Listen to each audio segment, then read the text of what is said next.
ঠিক আছে। যেমন তোমার ধরো টাইট্রেশন হিসেবে আমরা দেখছিলাম যে কোন একটা নন কনসেন্ট্রেশনের সাবস্টেন্সে আননোন কনসেন্ট্রেশন সাবস্টেন্সের আমরা অ্যামাউন্ট বা তার হচ্ছে কোয়ান্টিটিটা মেজার করতে পারি। তো এখানেও একই রকম, কিন্তু জাস্ট এখানে রিঅ্যাকশনটা হবে কি কমপ্লেক্সোমেট্রিক রিঅ্যাকশন, ঠিক আছে, বা কমপ্লেক্স ফর্মেশন। কমপ্লেক্স ফর্ম করে কারা বলতো, মনে আছে ইন্টারের বেসিক পড়া? কমপ্লেক্স কম্পাউন্ডটা কারা তৈরি করে, কোন ব্লক মৌল?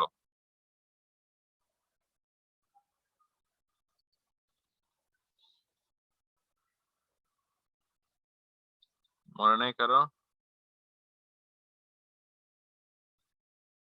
তো নিয়মিত তোমাদের কোশ্চেন আসতো, ডি ব্লক মৌল কেন কমপ্লেক্স কম্পাউন্ড তৈরি করতে পারে। হ্যাঁ, তো এখানে হচ্ছে তোমার কিছু পার্শিয়ালি ফিল্ড ডি অরবিটাল থাকে যারা হচ্ছে কমপ্লেক্স ফর্মেশনে হেল্প করে, বুঝছো? তো এই হচ্ছে মোটামুটি আমাদের কমপ্লেক্স ফর্মেশনের এগুলা এলিমেন্ট গুলা। তো এখানে কি বলছে দেখো, কমপ্লেক্সোমেট্রিক titration is a titrimetric method through which unknown concentration of a metal ion is determined by using a specific or particular type of complexing agent. তো মেটাল আয়নকে আমরা ডিটেক্ট করব, তো মেটাল গুলা রিঅ্যাকশন করবে কিছু কমপ্লেক্সোমেট্রিক বা কমপ্লেক্স ফর্মিং কিছু এজেন্টের সাথে। সবচেয়ে কমনলি ইউজ হয় যেটা, সেটার নাম হচ্ছে ইডিটিএ, ফুল ফর্ম হচ্ছে ethylene diamine tetraacetic acid. It should be noted that the metal should exist in the ionic form. এটা হচ্ছে অবশ্যই আয়নিক ফর্মে থাকতে হবে, আর যেহেতু এটা মেটাল, মেটাল গুলো সাধারণত পজিটিভলি চার্জড অবস্থায় থাকে, বুঝছো? তো এই হচ্ছে আমাদের কমপ্লেক্সোমেট্রিক টাইট্রেশনের দুইটা জিনিস আমরা পেয়ে গেলাম। একটা হচ্ছে আমাদের মেটাল, যেটাকে আমাদের ডিটেক্ট করতে হবে, এটাকে অ্যানালাইট বলা হচ্ছে। আর যেটা হচ্ছে কমপ্লেক্স ফর্মিং এজেন্ট, যেটাকে আমরা বলবো হচ্ছে টাইট্রান্ট, ঠিক আছে। তো এখন এই কমপ্লেক্স ফর্মিং এজেন্ট কি কি আছে দেখো, the agent or compound that can be used to form a complex because they have the capacity to donate one or more pairs of electrons are called complexing agent। অর্থাৎ যারা কি করতে পারে, আমরা জানি মেটাল গুলোর মধ্যে কি আছে, পজিটিভ চার্জ আছে। পজিটিভ চার্জ মানে ডেফিসিট অফ ইলেকট্রন। তো যেহেতু ইলেকট্রনের ডেফিসিয়েন্সি আছে, এই জন্য এখানে কি হবে, আমাদের কিছু ইলেকট্রন তাকে যদি দেওয়া যায় তাহলে তারা একটা কমপ্লেক্স ফর্ম করতে পারবে, ঠিক আছে। The solution containing the complexing agent is called the chelon solution, ঠিক আছে। চেলন সলিউশন বা চিলন সলিউশন কাকে বলে, এটা কিন্তু আসতে পারে এমসিকিউ বা তোমার হিসেবে, ঠিক আছে, এটা একটু মাথায় রেখো। দে আর অলসো কল্ড লিগ্যান্ডস, এদেরকে লিগ্যান্ড বলা হয়। তোমরা লিগ্যান্ড আগে পড়ে আসছো। লিগ্যান্ড মানে কারা, যারা হচ্ছে সাধারণত কোন একটা আয়নের সাথে তারা হচ্ছে ইলেকট্রন ডোনেট করার মাধ্যমে একটা রিঅ্যাকশন করতে পারে এবং একটা কমপ্লেক্স কম্পাউন্ড তৈরি করতে পারে। লিগ্যান্ড গুলোকে আমরা কি কিভাবে ভাগ করতে পারি দেখো, কয়েকটা ভাগে ভাগ করা যায়। একটা হচ্ছে মনোডেন্টেড লিগ্যান্ড বা ইউনিডেন্টেড লিগ্যান্ড। তো মনোডেন্টেড মানে হচ্ছে যারা একটা বন্ড তৈরি করতে পারে, হ্যাঁ, যেসব লিগ্যান্ড কি করতে পারে, মেটাল আয়নের সাথে মাত্র একটা বন্ড তৈরি করতে পারে, সেটাকে আমরা বলবো মনোডেন্টেড বা এক দাঁত বিশিষ্ট, ঠিক আছে।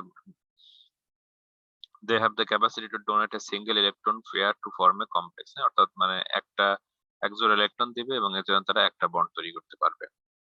তো এদেরকে আমরা আরো ভাবে ভাগ করতে পারি, যেরকম অ্যানায়নিক কিছু আছে, নিউট্রাল কিছু আছে। অ্যানায়নিক গুলা মানে হচ্ছে তাদের মধ্যে একটা নেগেটিভ চার্জ এমনি দেখা যাবে, এই যেরকম গুলোতে একটা নেগেটিভ চার্জ আছে। আর নিউট্রাল হচ্ছে কি, যাদের মধ্যে কোনো চার্জ নাই কিন্তু এমনি তাদের মধ্যে লোন পেয়ার ইলেকট্রন থাকবে, ঠিক আছে। যেরকম তোমাদের ইলেকট্রোফাইলের ক্ষেত্রে ছিল, ঠিক আছে। ইলেকট্রোফাইল যেরকম দুই রকম ছিল, একটা ছিল হচ্ছে কি যে তোমার নিউট্রাল ইলেকট্রোফাইল, একটা ছিল পজিটিভ ইলেকট্রোফাইল, ঠিক আছে। এর পাশে দেখো আমাদের মাল্টিডেন্টেড। মাল্টিডেন্টেড মানে হচ্ছে যে অনেকগুলো দাঁত থাকবে, দাঁত বলতে এখানে বন্ড বোঝানো হচ্ছে, যে অনেকগুলো পেয়ার ইলেকট্রন থাকবে, হ্যাঁ, ইলেকট্রন পেয়ার থাকবে, যারা কি করতে পারে বিভিন্ন মানে একাধিক বন্ড তৈরি করতে পারবে আমাদের ইসের সাথে, মেটাল আয়নের সাথে। These ligands have the capacity to donate more than one electron pair to form a complex। এদের হচ্ছে একের চেয়ে বেশি ইলেকট্রন জোড়া দেওয়ার সামর্থ্য থাকে। They can also be further divided as anionic and neutral। এদেরকে আমরা anionic বা neutral হিসেবে ভাগ করতে পারি। এদের মধ্যে কি আছে দেখো, বাইডেন্টেড আছে, ট্রাইডেন্টেড, হেক্সাডেন্টেড, হ্যাঁ, অনেকগুলো ধরনের হতে পারে। যারা দুইটা দিবে তারা হচ্ছে বাইডেন্টেড। যেরকম ইথিলিন ডাইয়ামিন, ইথিলিন ডাইয়ামিনের এই দেয়া আছে দেখো, স্ট্রাকচারটা দেয়া আছে। ট্রাইডেন্টেড হচ্ছে ডাইইথাইল ইথিলিন ট্রাইয়ামিন, হ্যাঁ। তো তিনটা অ্যামিন থাকবে, যতগুলো অ্যামিন ততগুলো তোমার ই দিবে সে। আর অ্যামিন মানে কি, অ্যামিন মানে হচ্ছে এখানে একটা NH2 আছে, হ্যাঁ। NH2 তে একটা নাইট্রোজেন আছে, নাইট্রোজেন একটা লোন পেয়ার আছে, সেই লোন পেয়ারটা সে কমপ্লেক্স ফরমেশনের সময় মেটাল আয়নকে দিয়ে দিবে, যার ফলে সে একটা বন্ড তৈরি করবে। এবার যতগুলা অ্যামিন গ্রুপ আমরা পাবো ততগুলো সাধারণত আমরা বন্ড পাবো। এই জন্য দুইটা অ্যামিন থাকলে সেটা হচ্ছে বাইডেন্টেড, তিনটা অ্যামিন থাকলে ট্রাইডেন্টেড, চারটা থাকলে টেট্রাডেন্টেড। ঠিক আছে, এরকম আর কি। আর হেক্সার মধ্যে কি আছে দেখো, হেক্সার মধ্যে একটা আছে হচ্ছে যে চারটে অ্যামিনও থাকবে, সরি দুইটা অ্যামিন থাকবে এবং সাথে আবার দুইটা দুই দুগুণে চারটা তোমার ই থাকবে, অ্যাসিটিক অ্যাসিড থাকবে। ঠিক আছে, এটাকে আমরা বলতেছি হচ্ছে ethylene diamine tetra acetic acid. বুঝছো? তো এটার স্ট্রাকচারটা খুব সহজ, যদি তোমরা একটু চেষ্টা করো আঁকার জন্য, এটার নাম থেকে আমরা বুঝতে পারবো ethylene diamine tetra acetic acid. ঠিক আছে, ফার্স্ট হচ্ছে আমরা একটু ইথিলিন আঁকানোর চেষ্টা করি, দাঁড়াও।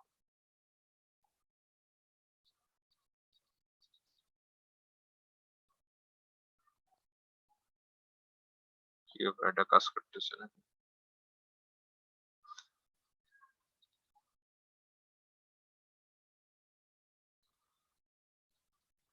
দেখো আমরা আঁকবো হচ্ছে ইথিলিন ডায়ামিন, তাই তো? তো ইথিলিন যেহেতু বলছে তার মানে আমাদের দুইটা কি থাকবে, CH2 থাকবে।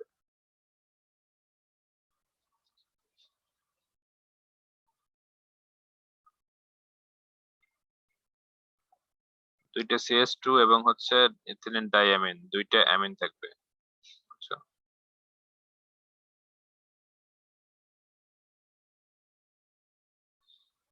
তার মানে দুইটা অ্যামিন আমরা এখানে দিয়ে দিলাম, কিন্তু আবার বলছে কি যে চারটে অ্যাসিটিক অ্যাসিড, এবং চারটে অ্যাসিটিক অ্যাসিড এই অ্যামিনের সাথে দুইটা হাইড্রোজেন থাকতো, সেই হাইড্রোজেনকে রিপ্লেস করে তারা এখানে অ্যাসিটিক অ্যাসিড গুলো অ্যাড হবে। বুঝছো? তো এই জন্য আমরা হাইড্রোজেন না দিয়ে এদের দুই হাতে দুইটা করে আমরা এই অ্যাসিটিক অ্যাসিড গ্রুপটা দিয়ে দেবো। ঠিক আছে, CH3C।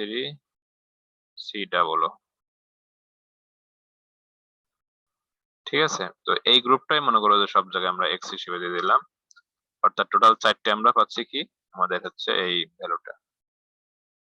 তার মানে আমরা এখানে ইডিটি এর ইটা পেয়ে গেলাম, ফর্মুলাটা পেয়ে গেলাম, ইথিলিন ডাইঅ্যামিন টেট্রাঅ্যাসিটিক অ্যাসিড। বুঝছো? তো এখানে কি হবে, যে দেখো যে অ্যাসিটিক অ্যাসিড গুলো তারা নিজেরাই একটা করে কি ইলেকট্রন ডোনার হবে, যার ফলে তারা চারটে যেহেতু আছে চারটে বন্ড তৈরি করবে। আর যে অ্যামিনের যে নাইট্রোজেন আছে, নাইট্রোজেন দুইটা, তারা হচ্ছে আরো দুইটা বন্ড করে, টোটাল ছয়টা বন্ড করবে, জন্য এটা হচ্ছে একটা হেক্সাডেন্টেট। ঠিক আছে, এরপর অক্সাডেন্টেট এর মধ্যে আছে দেখো diethylene tetra triamine penta acetic acid. হ্যাঁ, এখানে জাস্ট অ্যাসিটিক অ্যাসিড বেড়ে গেছে, একটা অ্যামিনো একটা বেড়ে গেছে। The most common and widely used complexing agent in complex limited titration is EDTA, ethylene diamine tetraacetic acid। অবশ্যই তোমাদের মাথায় রাখতে হবে এবং স্ট্রাকচারটা সম্ভব আঁকানোর চেষ্টা করবা। which is a hexadentate ligand, যেটা স্ট্রাকচার কিছুক্ষণ আগে দেখালাম। রিঅ্যাকশন এবং ক্যালকুলেশনটা কিভাবে আমরা করি দেখো। Acidity is added to analyte solution, EDTA forms complex with the metal ions present in the solution। তো যখন EDTA-টাকে আমরা অ্যানালাইট সলিউশনের সাথে মিক্স করব বা হচ্ছে তোমার অ্যাড করব, সেটা বুলেট থেকে হোক বা অন্য কোনো সিস্টেমে হোক, এরা কি করবে, মেটাল আয়নের সাথে রিঅ্যাকশন করবে, রিঅ্যাকশন করে তোমার কমপ্লেক্সটা তৈরি করে ফেলবে। ঠিক আছে, usually EDTA can react with the অ্যানালাইট metal in 1:1 ratio. অর্থাৎ আমাদের যে ইটা আছে, EDTA আছে, সেটা 1 মোল এবং মেটালের 1 মোল, এই দুইটা মিলে রিঅ্যাকশন করবে। অর্থাৎ যত মোল EDTA দেব তত মোল মেটাল সেখানে রিঅ্যাকশন করতে পারবে। So the reaction is MNN plus EDTA M EDTA complex। যতগুলো আমরা দিচ্ছি ততগুলোর সাথে সে সরাসরি রিঅ্যাকশন করতেছে। We take the metal ion containing solution in the conical flask। হ্যাঁ, আমরা এই মেটাল আয়নটাকে একটা conical flask এ নিতে পারবো and use sodium EDTA solution in the burette, এবং এটাকে আমরা একটা বুলেটের মধ্যে EDTA সলিউশনটাকে নিব। The end point of the titration is determined by using an indicator। এরপর আমরা একটা ইন্ডিকেটর দিয়ে দেখবো যে রিঅ্যাকশনটা কখন শেষ হচ্ছে। ঠিক আছে, ওই আগের মতো অ্যাসিড বেস রিঅ্যাকশনের মতো, জাস্ট এখানে তোমার রিঅ্যাকশনটা আলাদা। যেমন তোমার ধর কার্ভটাও একই রকম ওদের, তো ওদিকে তোমার কি ছিল, পিএইচ ছিল, অর্থাৎ প্রোটনের কনসেন্ট্রেশন ছিল, আর এখানে হচ্ছে আমাদের পিএম, অর্থাৎ আমাদের মেটাল আয়নের কনসেন্ট্রেশনের নেগেটিভ লগ। ঠিক আছে, আর এদিকে আমাদের কতটুকু ইডিটি আমরা অ্যাড করতেছি। ঠিক আছে, এটাই হচ্ছে আমাদের অ্যান্সার। তো এটা হচ্ছে আমাদের এন্ড পয়েন্ট, যেখানে গিয়ে দুইটা সমান হয়েছে আর কি। হ্যাঁ, মোলার কি ইটা এদের হচ্ছে প্রপোর্শনটা সমান হয়েছে। Initially the amount of free metal ion is greater than the EDTA added. তো সাধারণত কি হয় যে প্রথম দিকে আয়নের পরিমাণটা বেশি থাকে, হ্যাঁ, EDTA এর তুলনায়। তো যত ধীরে ধীরে EDTA আমরা অ্যাড করতে থাকবো তত এটা হচ্ছে মেটাল আয়নের সাথে রিঅ্যাকশন করতে থাকবে, ঠিক আছে, এবং সাথে সাথে মেটাল আয়ন গুলো কমতে থাকবে। বুঝছো? At the equivalence or end point there is no free metal ions, এবং যখন এন্ড পয়েন্ট বা ইকুইভ্যালেন্ট পয়েন্ট আসবে তখন আর কোনো মুক্ত আয়ন থাকবে না, সবগুলো কি হয়ে যাবে, বন্ড হয়ে যাবে, কার সাথে, EDTA এর সাথে। And the amount of metal ions in the solution is equal to EDTA added, এবং এটার পরিমাণটা হবে EDTA এর সাথে সমান। অর্থাৎ যদি আমরা এটা ইন্ডিকেটর এটা যদি নির্দেশ করে যে এখানে আর কোনো মেটাল আয়ন নাই, ফ্রি মেটাল আয়ন নাই, তার মানে হচ্ছে টোটাল মেটালটা টোটাল EDTA এর সাথে রিঅ্যাকশন করে ফেলছে। বুঝছো? When further EDTA is added, EDTA becomes excess in the solution and does not form complex as metal ions are already consumed. এরপরে যদি আমরা EDTA অ্যাড করতে থাকি এরা কিন্তু আর মেটালের সাথে রিঅ্যাকশন করতে পারবে না, কারণ আর কোনো ফ্রি মেটাল নাই, সবাই রিঅ্যাকশন করে ফেলছে। Since the reaction occurs in 1:1 ratio, the 1 mole of EDTA will form complex with 1 mole metal ion. তো যেহেতু আমরা বলছিলাম যে এটা 1 মোলের সাথে 1 মোল রিঅ্যাকশন করবে, তার মানে এরা হচ্ছে 1 মোলের সাথে 1 মোল EDTA এর সাথে 1 মোল মেটাল আয়ন রিঅ্যাকশন করবে। এটাকে আমরা ক্যালকুলেশন যখন করতে থাকবো তখন এই হিসেবে আমরা এটা থেকে বের করতে পারবো কতটুকু আমাদের লাগবে। এটা হচ্ছে তোমরা ইন্টারমিডিয়েটে অক্সিডেশন রিডাকশন পড়ে আসছো, ঠিক আছে। So if we know the concentration of the EDTA solution and the volume of EDTA required, then we can determine the weight of the metal ion in the sample. তো এখান থেকে আমরা দেখো EDTA এর অ্যামাউন্ট এবং EDTA এর যে concentration এটা যদি আমরা জানতে পারি তাহলে সেখান থেকে আমরা সরাসরি metal ion এর পরিমাণটা বের করতে পারবো। For example, if 14 ml of 0.5 molar EDTA solution is required to form complex with all the metals of the solution, অর্থাৎ এই পরিমাণ EDTA যদি আমাদের লাগে মেটাল আয়নের সাথে রিঅ্যাকশন করতে, then we can determine the weight of the metal as follows. তখন আমরা যেভাবে এদের পরিমাণটা বের করতে পারবো, ঠিক আছে। তো এখন আসলে আমাদের দেখো এন্ড পয়েন্ট ডিটারমিনেশন। তো আমরা তো বুঝলাম যে এটা শেষ হলে পরে বুঝবো যে হ্যাঁ মেটালের সাথে এক রেশিওতে সে রিঅ্যাকশন করছে, কিন্তু রিঅ্যাকশনটা শেষ হলো কখন এটা আমরা বুঝবো কিভাবে, ইন্ডিকেটরের মাধ্যমে। হ্যাঁ, সুইটেবল ইন্ডিকেটর কি বা এন্ড পয়েন্টটা কিভাবে ডিটারমিনেশন করব। At the beginning of the metal ion is in the free cationic form. So at first we have to add the metal ion. তো এখানে যখন আমরা ফার্স্টে আমরা মেটাল আয়নটা অ্যাড করছি তখন এখানে সবগুলাই কি ছিল, all are in cationic form অর্থাৎ positive form. Then we add few drops of indicator to the conical flask containing the metal ion solution. এরপর আমরা কি করব, সেখানে কিছু ইন্ডিকেটর অ্যাড করছি যেখানে হচ্ছে কি থাকবে, অর্থাৎ মেটাল আয়ন সলিউশনের মধ্যে আমরা ইন্ডিকেটর দিয়েছি। তো ইন্ডিকেটরটা আসলে কি, দেখো ইন্ডিকেটরটা সাধারণত হচ্ছে একটা সে নিজের একটা তোমার কমপ্লেক্স ফর্মিং এজেন্ট, সে কি করবে, কমপ্লেক্স তৈরি করে একটা হচ্ছে কালার্ড কমপ্লেক্স তৈরি করবে, হচ্ছে রঙিন একটা সাবস্টেন্স তৈরি করবে। Since the indicator is added in very small amount, most of the metal ions remain in the free cationic state. তো যেহেতু আমরা ইন্ডিকেটর খুব অল্প পরিমাণে অ্যাড করছি, তার মানে হচ্ছে বেশিরভাগ মেটাল আয়ন গুলাই তোমার ফ্রি অবস্থায় থাকবে। And very few metal ion exist as metal indicator complex, এবং খুব অল্প পরিমাণে এরা হচ্ছে রিঅ্যাকশনের সাথে যাবে বা হচ্ছে রিঅ্যাকশন করে কালার কম্পাউন্ড তৈরি করবে। এরপরে আমরা ধীরে ধীরে EDTA অ্যাড করতে থাকবো। বুঝছো, EDTA মানে হচ্ছে আমাদের মেইন যে এটা আর কি, টাইটান।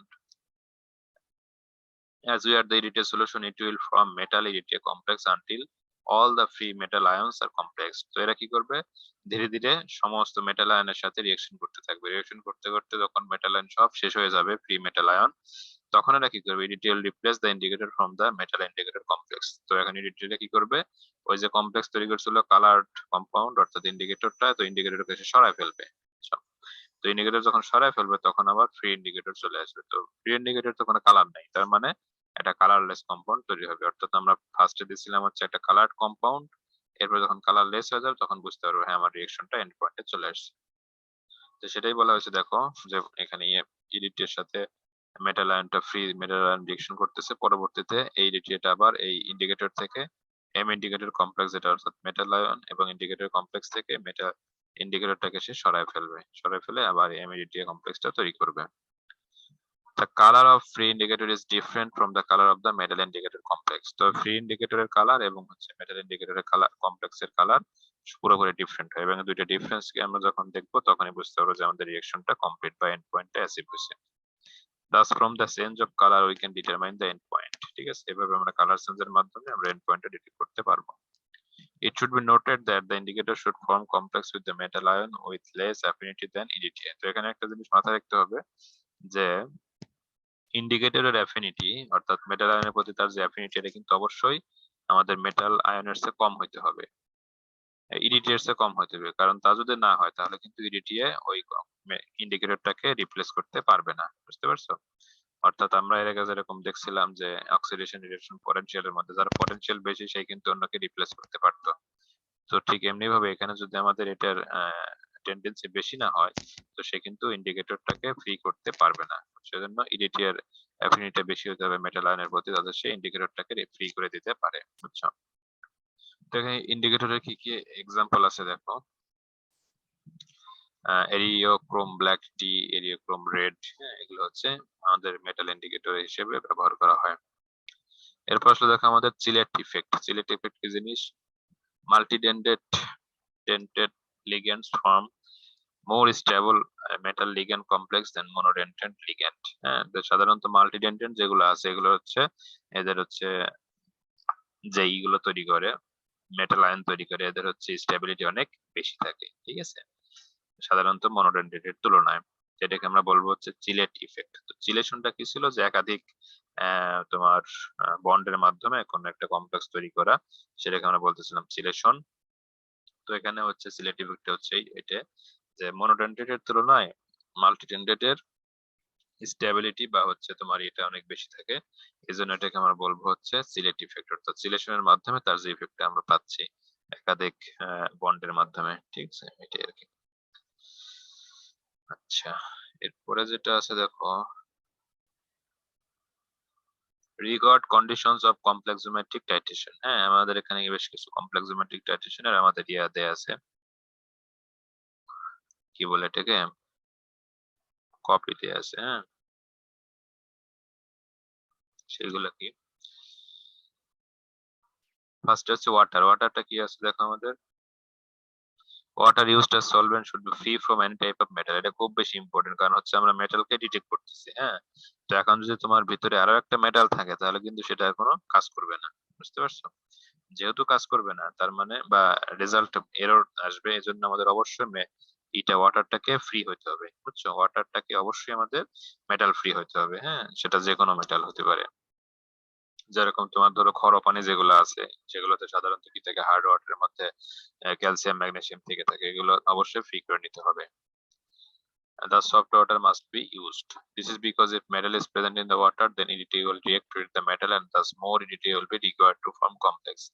তো যখন EDTA আমরা অ্যাড করব তখন এই পানির নিজস্ব মেটালের সাথে আবার তারা রিঅ্যাকশন করবে, তখন আমাদের EDTA বেশি লাগবে, যেটা হচ্ছে আমাদের ভুল রেজাল্ট দিবে। ঠিক আছে, so the strength obtained will be higher than the original value।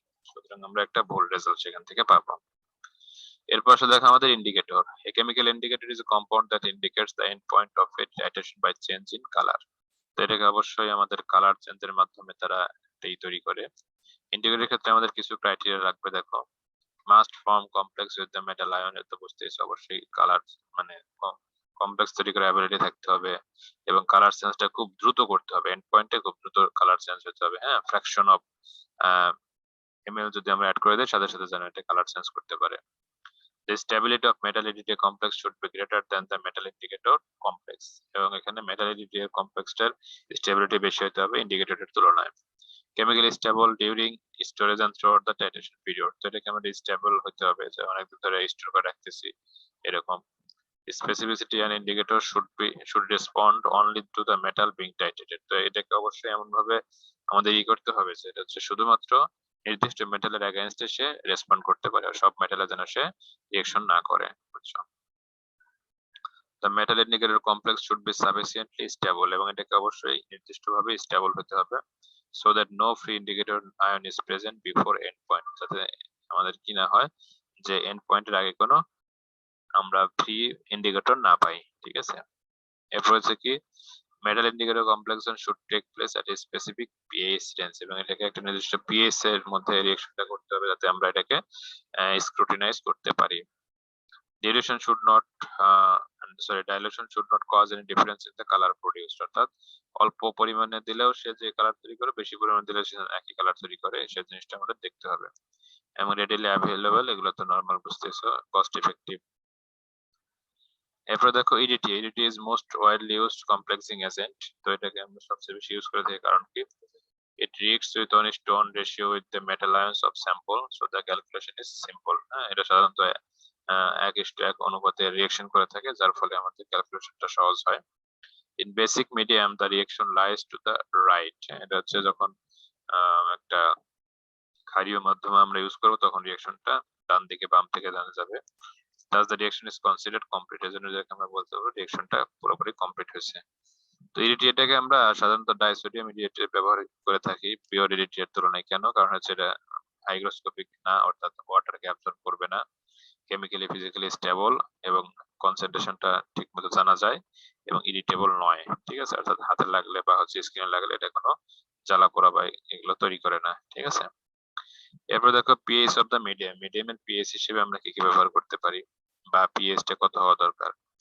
EDT is used as sodium EDT, disodium EDT which contain 2 hydrogen that can be removed। এটা হচ্ছে সাধারণত দুইটা হাইড্রোজেন থাকে যেটাকে আমরা রিমুভ করে দিতে পারি।